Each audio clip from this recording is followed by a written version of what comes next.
Oi, bom dia.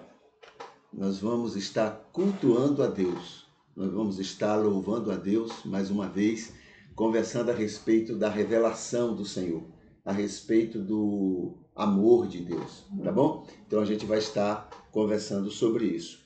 E a gente tem trabalhado esses dias em cima dos Salmos, né? O livro de Salmos. E aí estamos já no Salmo, qual é o Salmo? Salmo 13, tá bom? E o que é que a gente tem feito com o Salmo? A gente tem avaliado o que é coerente com Jesus e o que não é coerente com Jesus. E entendendo que aquilo, qualquer coisa, em qualquer lugar, em qualquer texto, qualquer pessoa, em qualquer religião que ensina, fala, afirma alguma coisa coerente com Jesus, isso é da palavra de Deus, isso é a revelação de Deus. Aquilo que não é coerente, né, aquilo que é diferente, está fora do ensino de Jesus, isso aí então o que está fora não é coerente, então isso aí não é a palavra de Deus, né? Então, inclusive, está no Salmo isso. O que é coerente com Jesus é de Deus, é da inspiração, é da revelação. O que não é coerente com Jesus é da boa vontade do escritor, mas não é da vontade, não é do projeto de Deus, tá bom? Então é isso que a gente tem avaliado. Vamos ver aqui. Vamos ver o que a gente vai fazer agora aqui. Chega aqui e a gente vê o Salmo 13. Tá? No Salmo 13, o título que nós temos no Salmo diz assim: oração e fé. A oração e a fé. Tá? Aí a gente vem e vai ver aqui o texto do salmista para que a gente possa depois avaliar o que é coerente e o que não é coerente. Então vamos ver aqui. Aqui ele diz assim, Salmo de Davi, e a gente já falou um pouquinho sobre isso, né? Em outras oportunidades, o que é exatamente isso, Salmo de Davi. Então, não quer dizer necessariamente que foi Davi que escreveu, mas que tem a ver com Davi. Ou foi ele, ou foi alguém que escreveu e tem a ver com ele, ou como pessoa, ou como rei, ou o que seja. Tá bom? Então vamos ver. Ele diz assim: até quando, Senhor, te esquecerás de mim? Para sempre? Até quando tu esconderás de mim o teu rosto? Essa é a angústia que o salmista está passando, né? Veja que está muito longe de descansar no Deus que Jesus mostrou. Ele está aqui mais voltado para o Deus, aquele Deus indiferente, né? De Moisés, aquele Deus que chegou um momento para Moisés e disse: olha, Moisés, não quero mais esse povo, leva para tu. Esse não é o Deus de Jesus, claro, né? Ele não desiste da gente nunca, por pior que sejamos, ele não desiste. Entendeu? Então o salmista diz isso. Outra coisa, ele continua, versículo 2: até quando refletirei em minha alma, tendo tristeza em meu coração o dia todo? Até quando o meu inimigo se levantará contra mim? Até quando, Senhor, tu vais permitir isto? Olha para mim e ouve-me, Senhor meu Deus. Quer dizer, estás distraído, ó Deus, não estás atento a mim. É isso que o salmista está dizendo, né? Ilumina os meus olhos para que eu não adormeça na morte, para que eu não morra, quer dizer, para que eu não sofra tanto isso tudo que os meus inimigos estão fazendo. 4. Para que meu inimigo não diga, eu o venci. Esse é o grande problema do salmista. Aliás, esse é o grande problema de muitos, né? Muitos ditos cristãos, né? Você sabe, um dos pavores que teve entre os evangélicos nos Estados Unidos quando Trump perdeu, um dos pavores foi esse. que eles exigiram tanto de Deus que o homem ganhasse, que eles tiveram dificuldade em conviver com a verdade. Porque não entendiam por que Deus não fez o que eles estavam querendo. E isso não foi só nos Estados Unidos. No mundo todo tem acontecido isso, inclusive no Brasil. Muito bem. Para que meu inimigo não diga, eu o venci. É muita vaidade, é muito orgulho, muita prepotência num coração religioso, né? E meus inimigos se alegrem se eu vier a cair. Mas eu confio em tua bondade. Olha aí, eu confio, Senhor, que tu não vai deixar que eu passe essa vergonha. Que tu vais fazer o que eu estou falando, o que eu estou mandando. É esse o espírito do salmista. E a gente usa isso aí para cultuar a Deus, né? Cadê? Para que meus inimigos não digam, eu venci, mas eu confio em tua bondade, em tua salvação, meu coração se alegrará. Cantarei ao Senhor porque Ele tem me feito muito bem. É tudo voltado para essa arrogância, essa prepotência. Nada a ver com Jesus. Vamos avaliar então esse texto, né? O título é Oração e Fé. Tem aqui um aspecto que nós lembramos aqui que tem coerência com Jesus. Cantarei ao Senhor porque me tem feito muito bem. Essas palavras são lindas e são verdadeiras. Quer dizer, o ideal é isso. Sim, aí veja só, sim. Embora o salmista está fazendo um jogo para sensibilizar Deus. Sabe aquele elogio que a gente faz para ver se o outro faz o que a gente quer? É o que o salmista está fazendo aqui com Deus. É uma barganha. Eu vou elogiar ele e ele faz o que eu quero. Mas a gente está analisando somente a frasezinha, né? Cantarei ao Senhor porque me tem feito muito bem. Isso aí é ideal, tem coerência. Apesar que o espírito do salmista não condiga com isso que ele está falando. Então, muito bem. Embora o salmista está fazendo um jogo para sensibilizar Deus a atuar do jeito que ele quer contra seus inimigos. É certo que o Senhor tem feito muito bem ao salmista e aos seus inimigos também, porque Deus ama os inimigos do salmista. Pois Deus ama a todos, sem exceção e sem acepção.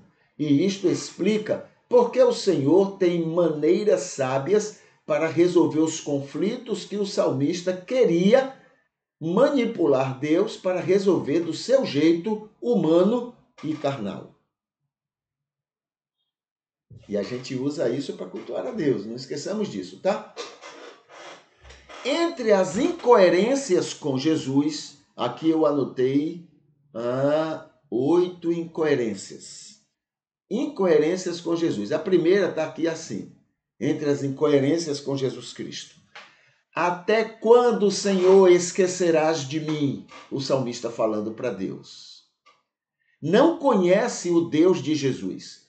O salmista está afirmando não que Deus esqueceu literalmente dele, mas que tem o abandonado diante das dificuldades. É isso que ele está dizendo. Não é que Deus esqueceu, é que Deus está dando a mínima para ele. É isso que o salmista está chorando. E isso é contrário ao ensino de Jesus.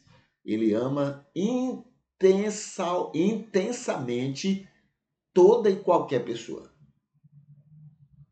Segunda incoerência. Até quando esconderás de mim o teu rosto? Como se Deus estivesse fugindo de estar com ele, de protegê-lo.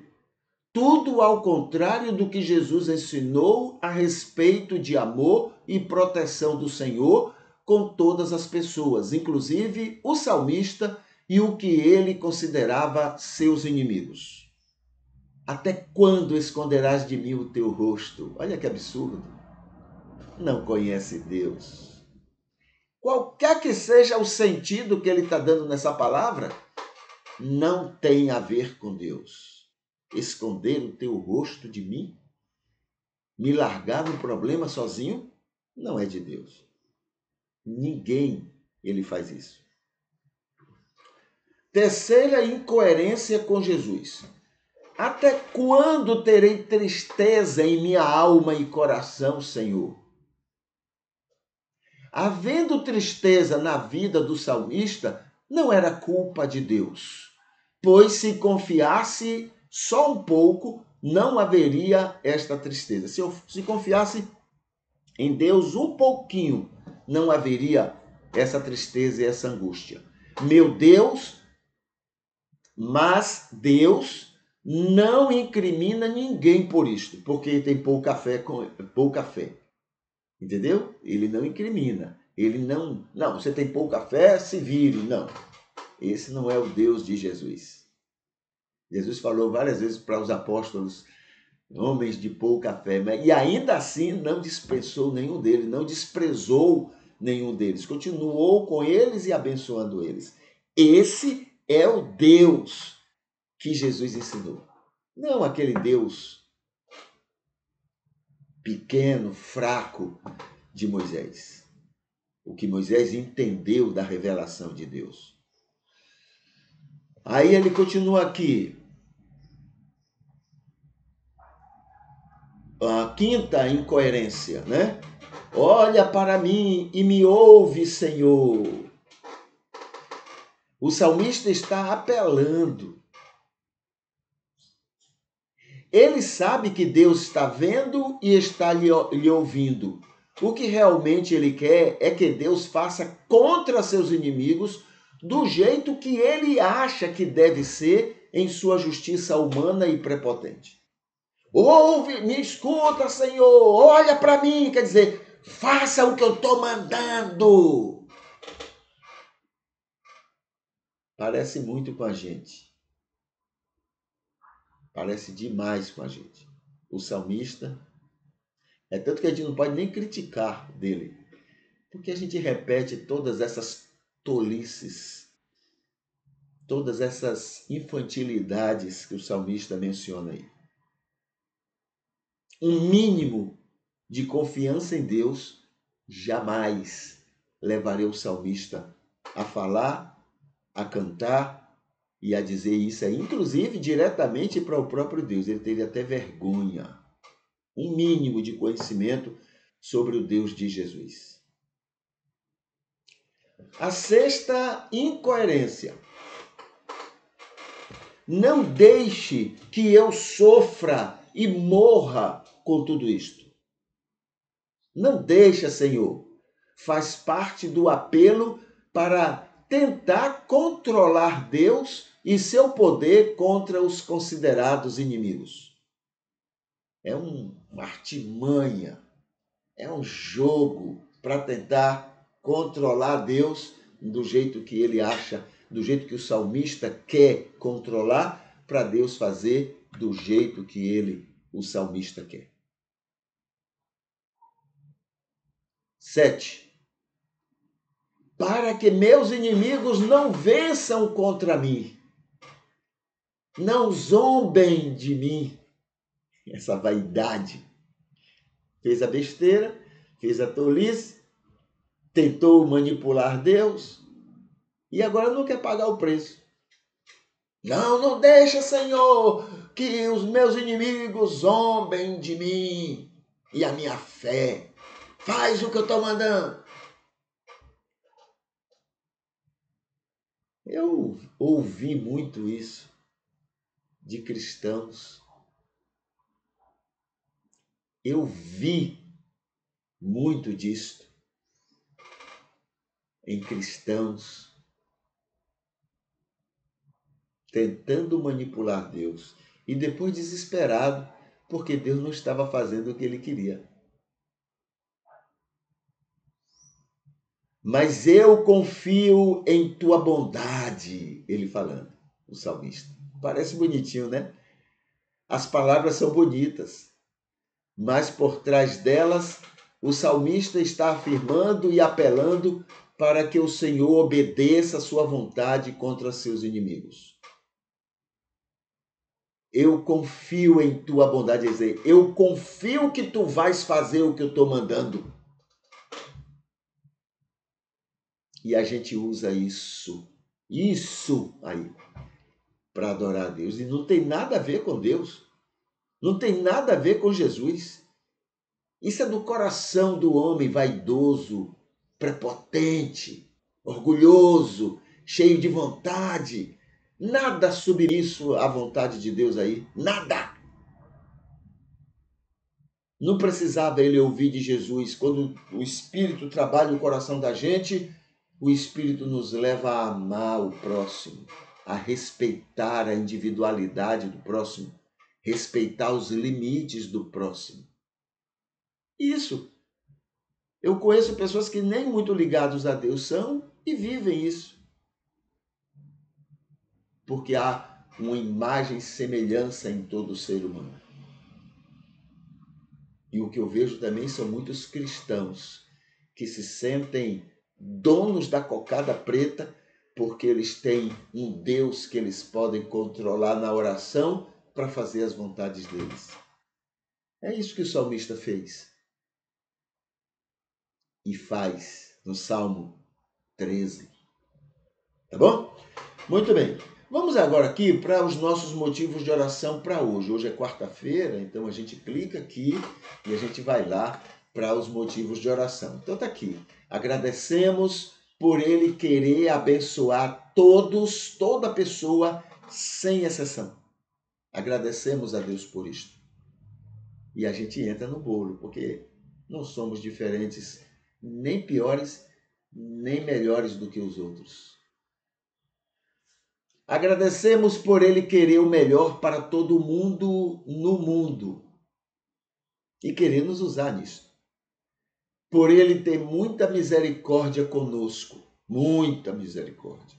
E acredito que ele tem muito mais misericórdia com nós que dizemos ter o Espírito Santo do que com os outros, porque nós dizemos ter o Espírito Santo e somos capazes de fazer o que a gente faz, de entristecê-lo com tanta coisa, né? E dizemos que temos a ajuda do Espírito.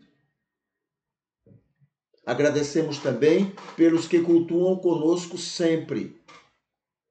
Agradecemos pelos aniversariantes de hoje.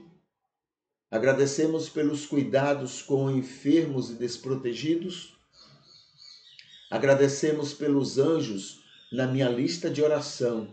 E hoje eu vou orar pelos que têm iniciais G, H, I, J, K, L e M. Hoje eu oro por eles. Eu tenho o privilégio de orar por eles. Pedimos, por favor, Senhor, nos faça ser mais bênçãos para este mundo. Tira todo o nosso preconceito contra pessoas. E nós estamos entre as pessoas mais preconceituosas do mundo. Pedimos, por favor, nos faça defender todo mundo ao nosso redor. Pedimos, por favor, que nossa vivência não atrapalhe pessoas ao céu. Pedimos também, não nos deixe favorecer a ganância dos ricos. Pedimos também, usa-nos como defensores de uma ótima educação pública. Ótima educação pública para todo mundo. Obrigado, Senhor, em nome de Jesus. Amém.